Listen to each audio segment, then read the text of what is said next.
So there's this proverb where Solomon is warning against laziness. And he gives this analogy of the ants. He says, O sluggard, consider your ways. The ants have no overseer or ruler. He says, consider the ant. It has no overseer or ruler. Yet it stores its food all summer. The ant, in the way you see them move, they're underground. They're underground. See, the ant represents really the ideal society. Not literal underground, meaning under the surface of the earth per se, although there's a lot of information that delves into that, with people existing in underground cities, in a whole underworld network. But for the sake of everyday practical uses, just keep your business underground. The inner blueprints and workings of whatever machinations you're involved in, you want to keep that under lid, under lock and key. So like an ant, you want to be underground with that. And you see ants, what do? They move in colonies, although they don't have a ruler or overseer. So they naturally congregate. They naturally work together. Have you ever seen ants in other civilizations build rafts to carry off their prey? They'll do it. You'll see teams of ants gathering sticks and they'll build a raft, something to carry their prey off on. And there's no one instructing them to do this. The ants are operating off of unified thought. This is what's governing the ants. And it's particularly important to notice and to mention when they're doing their work. In the summer, they're storing their food. See, the ants are another species that has a supernatural sense of smell. They can detect food from miles away, an ant can. A single crumb from long distances. They have detection that is like that of a bear when it comes to picking up the scent of food and picking up the scent of prey, whatever the case. So these ants, they move in colonies. And when you think of colonization, it also points to history.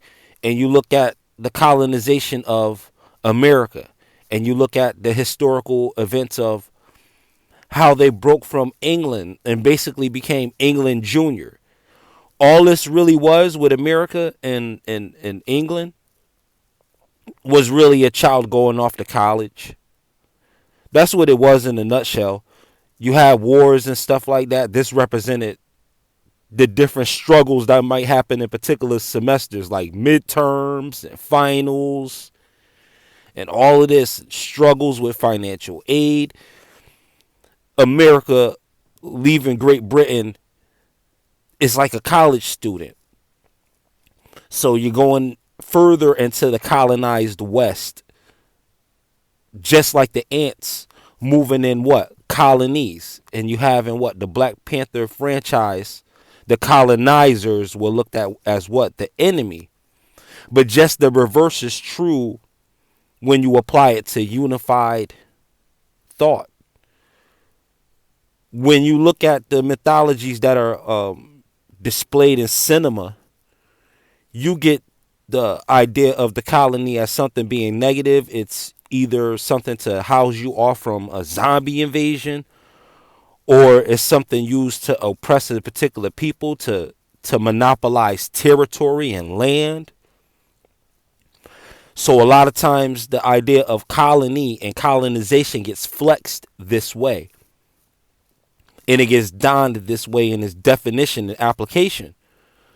But in the sense of the ant, in this simple operation as a species, you get just the reverse. You have colonization not as a form of taking over, but as a true form of unity, as a true form of sharing and adding on, and every part of the species having that common aim, functioning the same way, operating off of the same principles.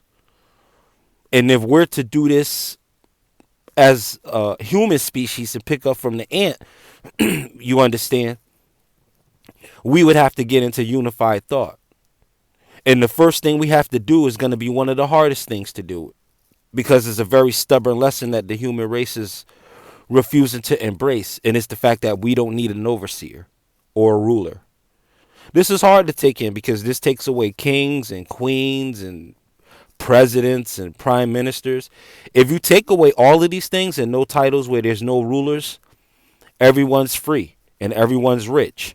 Why? Because people are naturally God. And when you take all of the constraints and restraints of oppression off of them, and anything that is a ocracy of any sort, when you strip all of these things and conditions and parameters and boundaries, when you strip all of these things away, what you have is the authentic, what they call God particle.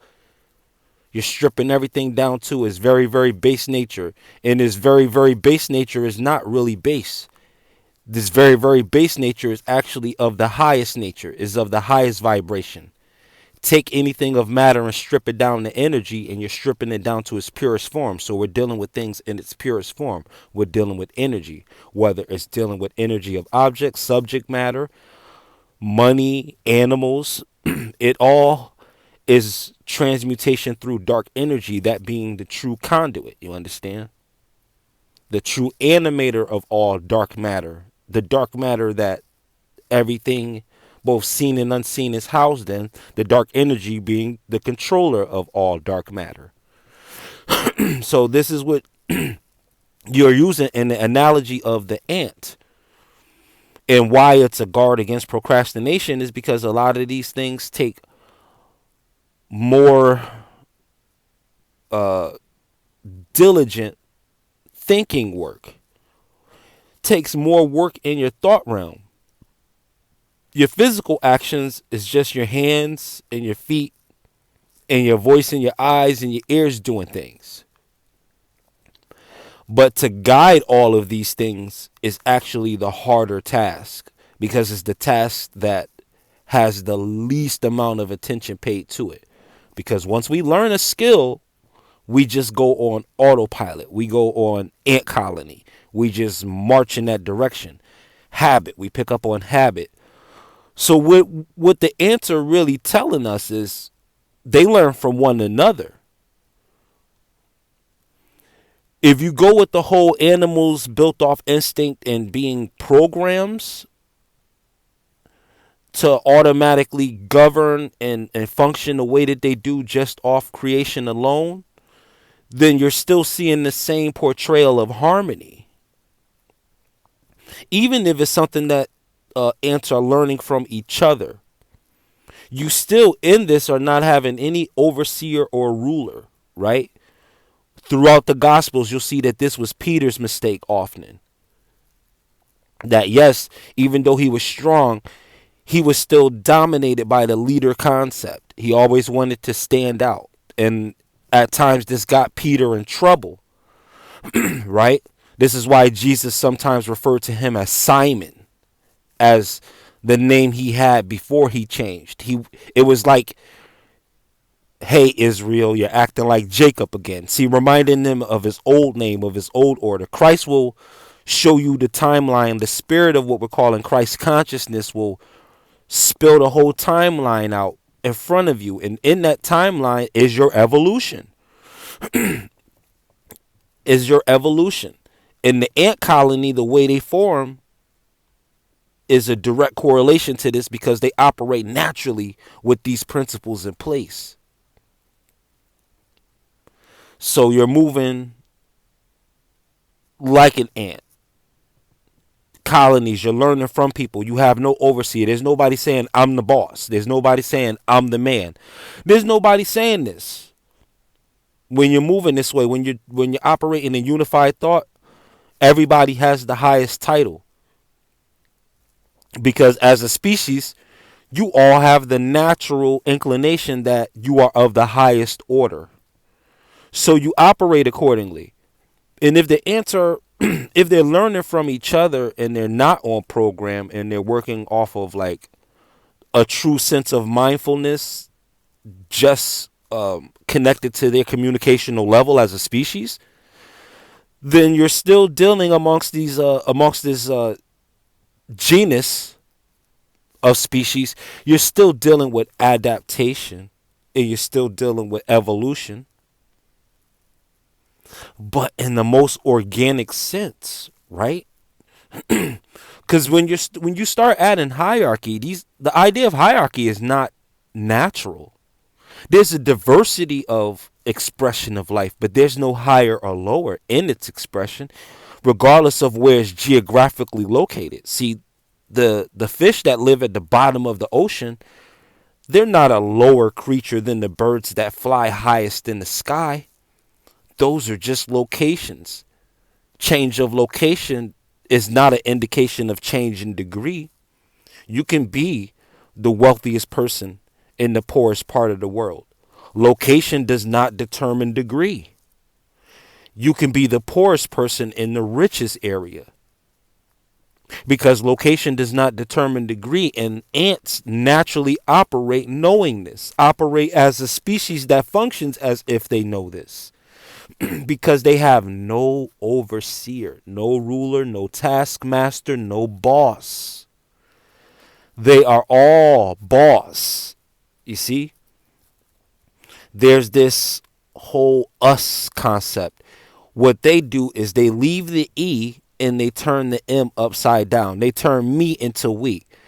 When you turn an M upside down, it becomes a W, the magic of letters. And the E is left the same for energy, for everyone, for essence, the E, the effort, the excellence, right?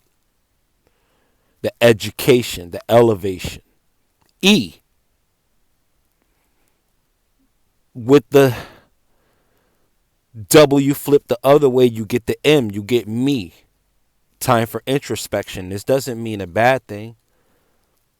But in the sense of society, if we do a me thing, the colonies will be split further apart, right? You hear the phrase, don't make a mountain out of a molehill. The mounds, even the mounds that ants form, are pyramid structured. So the Great Pyramids aren't the only pyramids nor the first pyramids that were formed, because ants naturally form these all the time. Pyramids that burrow into the earth all the time. Why wouldn't humans have it the same way?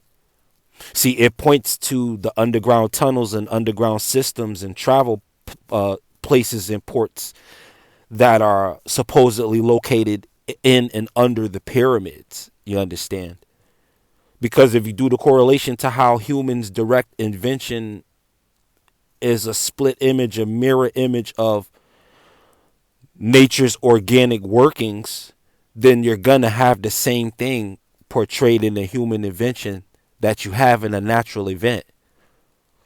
Just like you have the way a plane flies in the sky like a bird, it's going to take off from the runway, right? Doesn't mean that birds get a natural running start in order to fly, but you got planes that just hover without needing a running start. And so you have this direct correlation, and these planes carry cargo just like you'll have birds that carry things in its talons. So likewise, when you're looking at the ants and how they move, just know that the human inventions that are connected to the ants must fully extend their operations in like manner. If there's an underground way that the ants are moving, then whatever human invention is connected to the ant is moving underground also. Take El Chapo, for example. He had a whole ventilation system with miles and miles and miles and miles of tunneling. This is proof that human beings have lived like ants in order to do things. He literally did it to get in and out of prison, to move from one colony to another underground, going past, bypassing other colonies, bypassing what was looked at as predators. And you know what El Chapo's other nickname was? Shorty. And what's one of the shortest creatures? The ant. See, his nickname was Shorty, a drug lord, the lord of the past tense of drag. To drag, I already dragged it, I drug it. Shorty. The shorty principle, that even in a prison planet, as they say, you still dig underground tunnels to get yourself free. You're still finding a way to release yourself and free yourself, because you're moving like an ant. You're not procrastinating. You're not lazy minded. Don't worry about the body. You're not lazy minded. This is what we call the quickening of the flesh. The light bulb is at the top of the lamp. That's why you have the light bulb going off at the top of the head. It's to let you know that there's illumination coming in through the crown chakra.